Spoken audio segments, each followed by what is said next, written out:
14 hours ago, on a Saturday afternoon when most Americans were enjoying their weekend, Donald Trump posted something on Truth Social that could end up costing you thousands of dollars. Not in some distant future. In the next few months.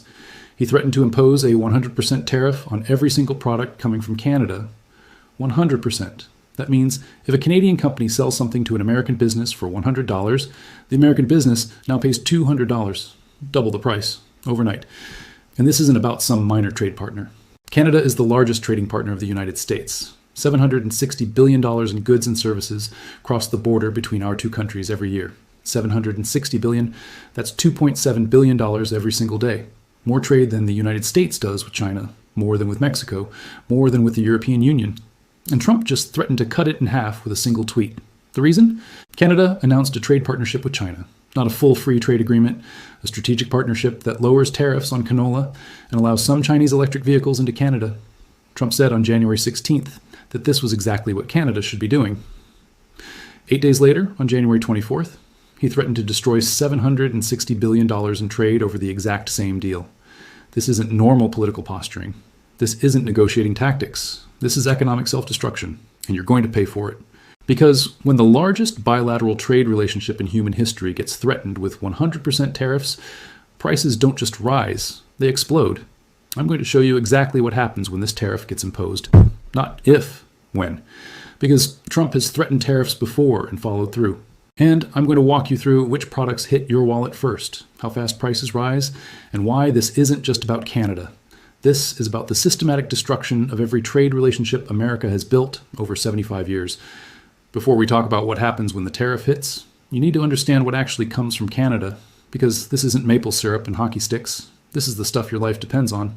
Let's start with energy. Crude oil.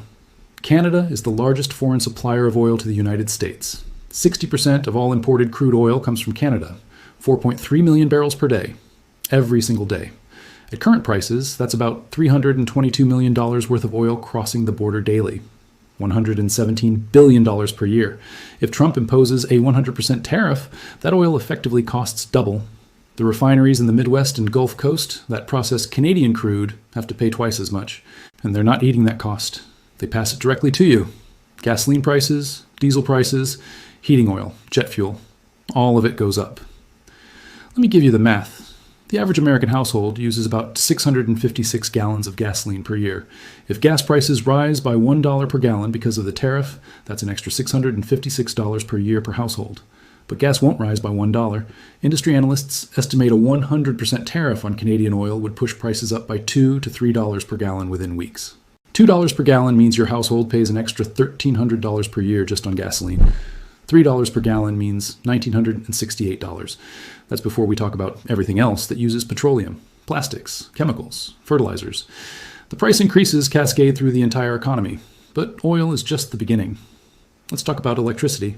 85% of all electricity the United States imports comes from Canada, mostly to states like New York, Michigan, Minnesota, and Washington. These states don't just import a little bit of power. They depend on Canadian hydroelectricity to keep the lights on.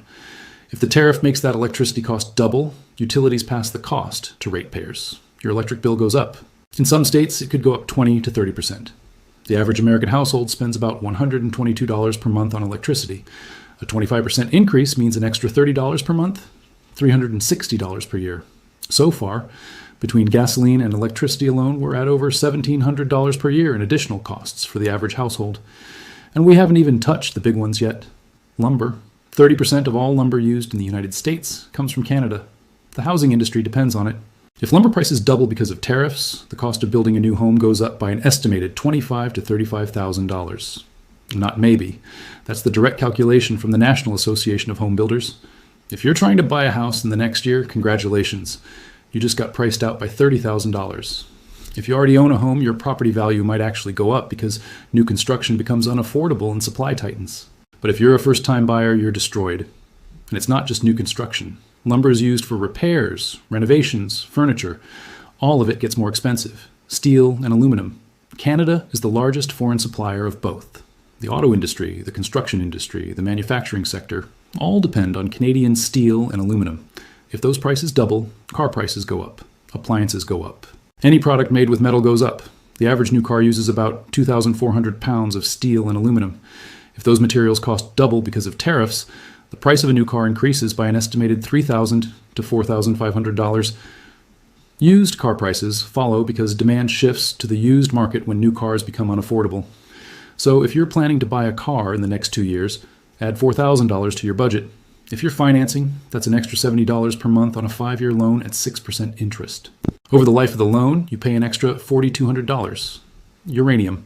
This one doesn't hit you directly at the grocery store, but it matters. 27% of the uranium that fuels American nuclear power plants comes from Canada. Nuclear power generates about 19% of American electricity. If uranium becomes more expensive because of tariffs, electricity prices rise further. We already calculated a hit from imported electricity. This adds to it. Agriculture. Canada exports massive amounts of agricultural products to the United States. Wheat, canola oil, pork, beef, vegetables. If those products get hit with 100% tariffs, food prices spike. Bread, cooking oil, meat, all of it goes up. The average American household spends about $7,800 per year on food. If food prices rise by 10% because of the tariff, that's an extra $780 per year. And 10% might be conservative. Some products could see 20 to 30% increases depending on supply chain dependencies. Let me add this up. Gasoline, $1,300 to $2,000 per year. Electricity, $360. Housing costs, if you're buying, $25,000 to $35,000 more. Car prices, $4,000 more. Food, $780 per year. For an average American household, the 100% Canada tariff could cost between $3,000 and $5,000 per year in higher prices. And that assumes the tariff only affects Canadian goods directly.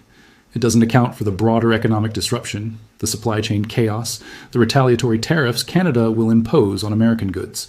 When you factor in the full economic impact, some estimates put the cost at $6,000 to $8,000 per household per year. That's real money. That's a vacation you don't take. A car repair you can't afford. Retirement savings you don't contribute. And it happens because of a tweet, posted on a Saturday, over a trade deal Trump supported 8 days earlier. Now let me walk you through exactly how this unfolds, because it doesn't happen all at once. It happens in waves, and each wave hits a different part of your life. Week 1, Trump announces the tariff is going into effect. Let's say he gives 30 days notice, which is standard. The moment the announcement happens, futures markets react. Oil futures spike, lumber futures spike, metal futures spike. Traders aren't waiting for the tariff to actually hit. They're pricing in the expectation right now. Gas stations don't wait either. They see futures prices rising and they raise prices immediately. Within 48 hours of a tariff announcement, gas prices at the pump go up by 50 cents to $1 per gallon. This happened in 2018 when Trump threatened tariffs on Mexico. Prices spiked before the tariffs even took effect. Week 2, retailers and wholesalers start stockpiling. If you're a business that depends on Canadian goods, you're trying to import as much as possible before the tariff hits. This creates artificial demand spikes and shortages. Prices rise because supply gets tight. Lumber yards, steel distributors, auto parts suppliers, all of them are ordering extra inventory. This drives prices up even before the tariff is officially in place. Week 3, Canada announces retaliatory tariffs. They're not going to sit there and take a 100% tariff without responding. Canada will target American exports, and they'll target them strategically to cause maximum political pain. What does the United States export to Canada? A lot. $356 billion worth of goods and services per year. Automobiles and auto parts, machinery, electronics, plastics, agricultural products, aircraft, pharmaceuticals. Canada will put tariffs on products from politically important states: Florida oranges, Iowa corn, Wisconsin dairy, Michigan auto parts, Texas oil equipment, California wine. They'll target swing states and states represented by key senators. American farmers and manufacturers start losing access to their largest export market. Layoffs begin. Not immediately, but companies start planning. Hiring freezes happen first, then cutbacks, then actual layoffs 3 to 6 months later. Week 4, the tariff officially takes effect. Now the real pain starts. Every Canadian product crossing the border gets hit with a 100% tariff. Prices double overnight for anything that was still flowing. Gas stations raise prices again, this time by another $1 to $1.50 per gallon. Some stations in border states run out of gas entirely because Canadian fuel shipments stop while companies figure out new pricing. Grocery stores raise prices on Canadian beef, pork, wheat products, canola oil. Your grocery bill goes up by 10 to 15% in a single week. Month 2. Supply chains start breaking. Here's what people don't understand about modern trade. It's not just finished products crossing borders. It's components, parts, raw materials. things that cross the border multiple times during manufacturing. A car assembled in Detroit might have an engine block cast in Canada, machined in Michigan, assembled with Canadian parts, then shipped back to Canada for final assembly. Under normal trade, this works fine. Under a 100% tariff, every border crossing doubles the cost. If the supply chain becomes economically impossible, auto plants start shutting down. Not permanently. Temporary shutdowns, while companies restructure supply chains. But temporary shutdowns mean workers don't get paid. And workers who don't get paid stop spending money. The economic contraction begins. Month 3 to 6, the recession hits. Consumer spending drops because people are paying more for gas, food, electricity, and everything else. Businesses cut back because demand is falling and costs are rising. Unemployment starts climbing. The Federal Reserve faces an impossible choice: raise interest rates to fight inflation caused by the tariffs, which makes the recession worse, or keep rates low to support the economy, which lets inflation run wild. Either choice is bad, but historically, when faced with this dilemma, the Fed chooses to fight inflation. They raise rates. Mortgage rates go up, car loan rates go up, credit card rates go up. Borrowing becomes more expensive, right, when people need it most. Month 6 to 12, the full economic impact becomes clear. GDP growth slows or turns negative. Unemployment rises from 4.2% to potentially 6 or 7%. That's millions of jobs lost. Stock markets fall as corporate earnings collapse. Retirement accounts lose value. And all of this is happening because of a trade war with our closest ally. Not China, not Russia, Canada. The country that shares the longest undefended border in the world with the United States. The country that fought alongside America in every major war of the past century. Now let's talk about what Canada actually does when hit with a 100% tariff. Because they're not helpless. They have options. And every option makes the situation worse for American consumers. Option 1, Canada pivots to China completely. Right now, Canada has a limited partnership with China. Lower tariffs on agricultural products. Some access for Chinese electric vehicles. It's partial. It's cautious. But if the United States imposes a 100% tariff, Canada has nothing to lose by going all in with China. Full free trade agreement, complete market access, deep economic integration. China is already Canada's second largest trading partner at $58 billion per year. That could triple or quadruple within 5 years under a full FTA. Canada gets access to a market of 1.4 billion people. China gets a foothold in North America. Chinese goods flow into Canada tariff-free. Then they get re-exported to the United States through third countries or through creative labeling schemes. The tariff becomes impossible to enforce effectively. And every dollar of trade that shifts from the United States to China is a dollar of American economic influence that disappears. Jobs that would have been in Michigan or Ohio end up in Guangdong or Shanghai. Option 2, Canada joins BRICS or forms alternative trade blocs. Brazil, Russia, India, China, South Africa. These countries are actively building trade systems that bypass the US dollar. Canada joining BRICS would be a geopolitical earthquake. It won't happen overnight. But if the United States treats Canada like an enemy through economic warfare, Canada will seek security and alternative partnerships. And once that shift happens, it doesn't reverse. The damage is permanent. Option 3, Canada weaponizes its resource exports. Canada doesn't just export oil to the United States. They export uranium, electricity, rare earth minerals, fresh water. These aren't luxuries. These are strategic necessities. If Canada decides to restrict or embargo these exports in retaliation, the United States faces shortages that can't be easily replaced. You can't just find another supplier for 4.3 million barrels per day of heavy crude that Midwest refineries are specifically designed to process. Those refineries can't process light, sweet crude from Texas. They need the Canadian heavy crude. If it stops flowing, they shut down. Nuclear power plants can't just switch uranium suppliers overnight. Enrichment facilities, fuel fabrication, regulatory approvals. It takes years to develop alternative supply chains. If Canada plays hardball with strategic resources, the United States is in immediate crisis. And Canada knows this. Option 4. Canada allows Chinese military and intelligence presence. This is the nightmare scenario. If Canada fully pivots to China, at some point, China asks for military access, not bases, research facilities, intelligence sharing, port access for Chinese ships. Canada is part of Five Eyes, the intelligence alliance with the United States, UK, Australia, and New Zealand. If Canada's relationship with the US fractures completely, China offers alternatives. And once Chinese intelligence presence is established in Canada, American national security is compromised permanently. The Canadian border is undefended, 4,999 miles, the longest border in the world. If that border becomes a security threat instead of a security partnership, the United States has to militarize it. That costs hundreds of billions of dollars. It diverts military resources from other theaters. It creates permanent strategic vulnerability. All of this because of a 100% tariff imposed over a trade deal Trump supported 8 days earlier. Now let me zoom out and show you the pattern. Because this isn't just about Canada. This is the third time in 3 weeks Trump has threatened to blow up a major trade relationship over something trivial. January 7th, Trump threatens military force to acquire Greenland, threatens 10% tariffs on 8 European countries if they don't support negotiations. The European Union suspends a $1.7 trillion trade deal. January 21st, NATO holds an emergency session. The transatlantic alliance comes within hours of fracturing completely. A framework deal is reached, but the damage is done. European countries are actively planning for a future where American alliances can't be trusted. January 24th, Canada, $760 billion in trade threatened. Over a deal Trump supported a week earlier. 3 weeks. 3 trade relationships. Over $4 trillion in combined annual trade put at risk. This isn't strategy. This is chaos. And chaos has consequences. Global markets are watching. Every trade partner is asking the same question. If the United States will threaten Canada with 100% tariffs, what stops them from threatening us? Japan, South Korea, Australia, Taiwan, Singapore.